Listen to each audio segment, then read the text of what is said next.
Tang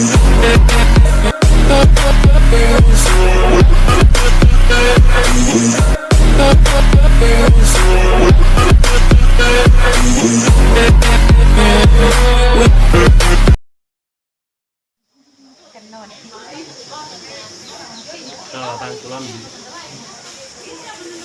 bilang baik deh.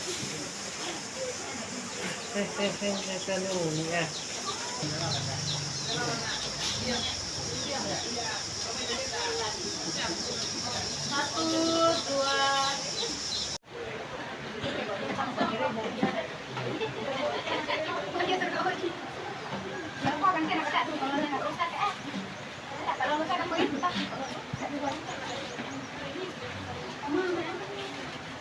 Ada yang sedang mau dek?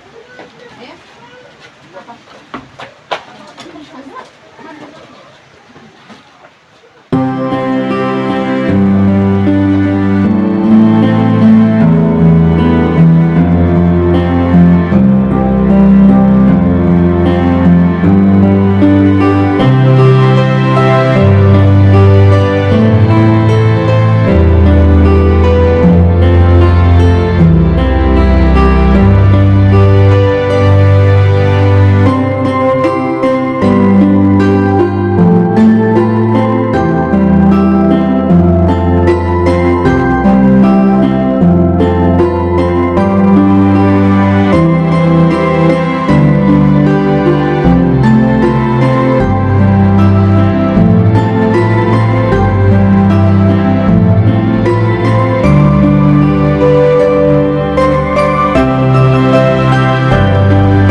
Acara pernikahan hanyalah sebuah momentum.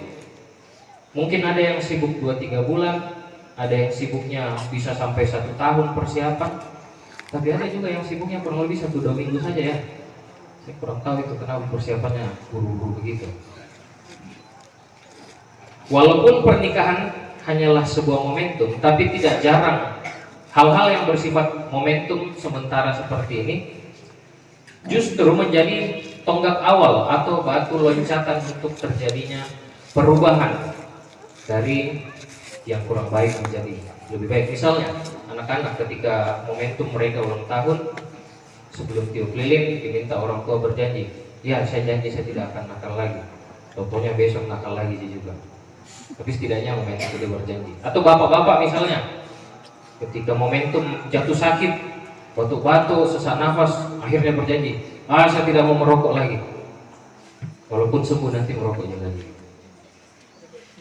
Ibu-ibu, saya harus fair. Atau misalnya ibu-ibu momentum salah order online ukuran baju, tidak muat, kesempitan, akhirnya berjanji, saya tidak mau lagi pesan online baju, yang datang besoknya celana. Kurang lebih momentum akan mendorong kita mengubah diri kita. Dan ini bisa kita maknai dalam pernikahan Ojong dan Yayu saat ini. Untuk Ojong dan Yayu jadikan sebagai langkah besar, langkah awal untuk berjanji kepada diri sendiri, berjanji kepada pasangan untuk menjadi pribadi yang lebih baik demi rumah tangga yang akan bersama-sama kalian jalani ke depan. Dan jemaat Tuhan, secara umum surat Rasul Paulus dalam Kolose 3 tadi yang kita bacakan, khususnya di ayat 18, 19, dan 23, ini merupakan ajakan perubahan, baik bagi kita sekalian, juga khususnya kepada Ojong dan Yayu. Saat ini saya mau fokus tadi di ayat 18-19. Pertama, ayat 18. Ajakan perubahan di ayat 18 berfokus pada posisi dan peran istri. Hai istri-istri, tunduklah pada suamimu sebagaimana seharusnya di dalam Tuhan. Sebagaimana seharusnya di dalam Tuhan. Kalau versi bahasa Indonesia masa kini, saudara-saudara yang menjadi istri, taatlah kepada suamimu sebab begitulah seharusnya kelakuanmu sebagai seorang Kristen. Ini versi bahasa Indonesia masa kini.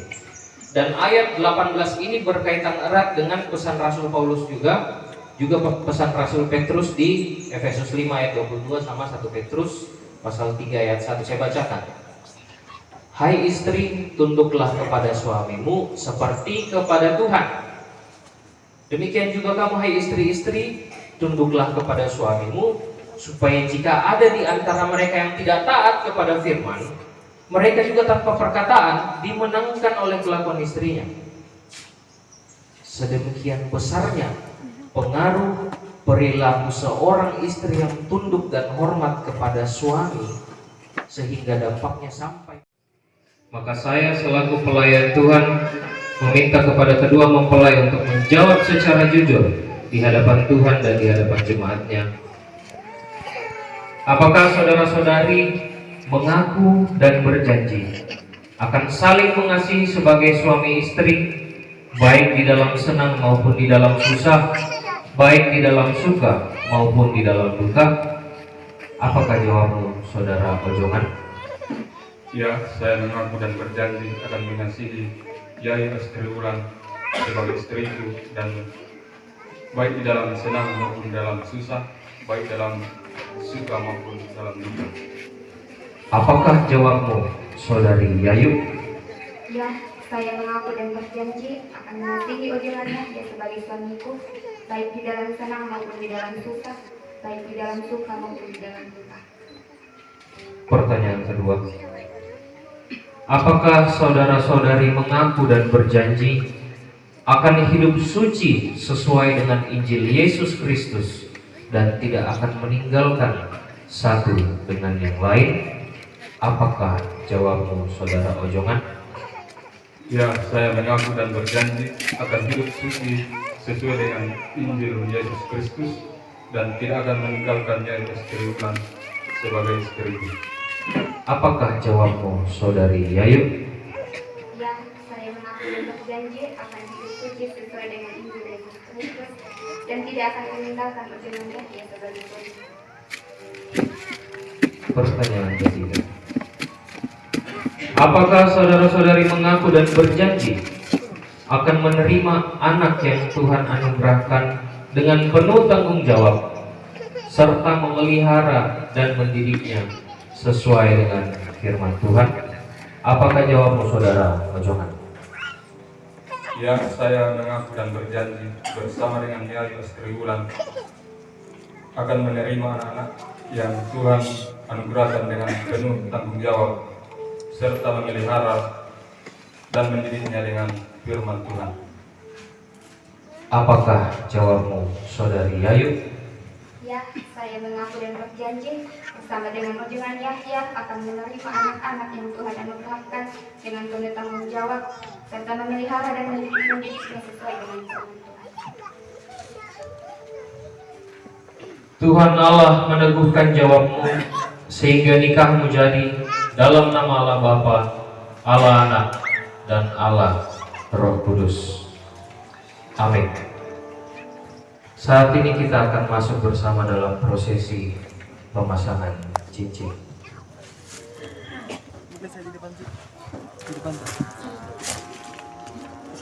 Tidak kuliah di sana sebelah sana Pak.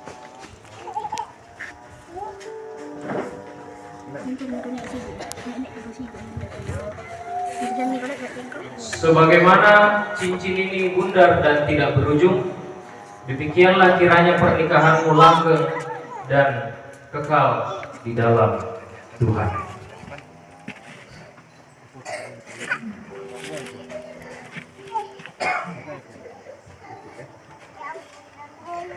Saya memasang cincin ini kepadamu, ya istri bulan, sebagai tanda bahwa saya telah menerima engkau menjadi istriku yang sah.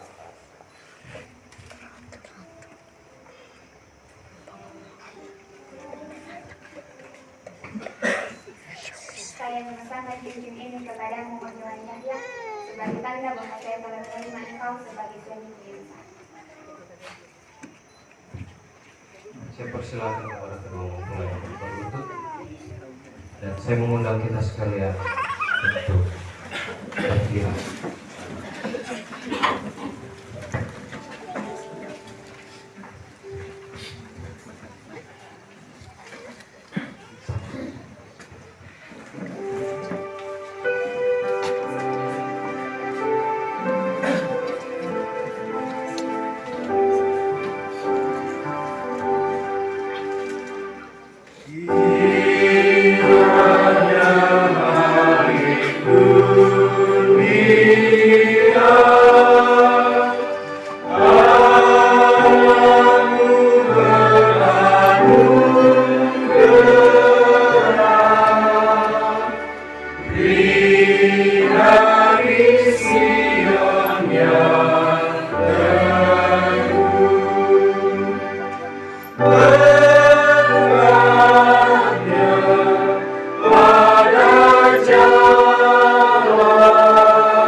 Allah Bapa yang Maha Kasih, yang telah memanggil kamu dalam nikah yang kudus ini, kiranya memberkati kamu supaya kamu bahagia di sepanjang umurmu dan melihat anak cucumu hidup dalam damai sejahtera Allah. Amin.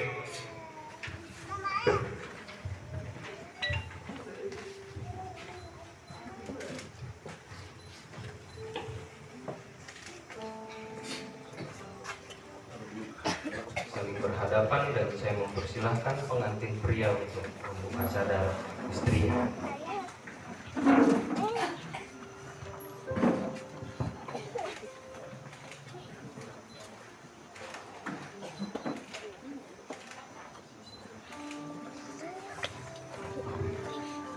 Silakan pengantin menghadap kepada jemaat.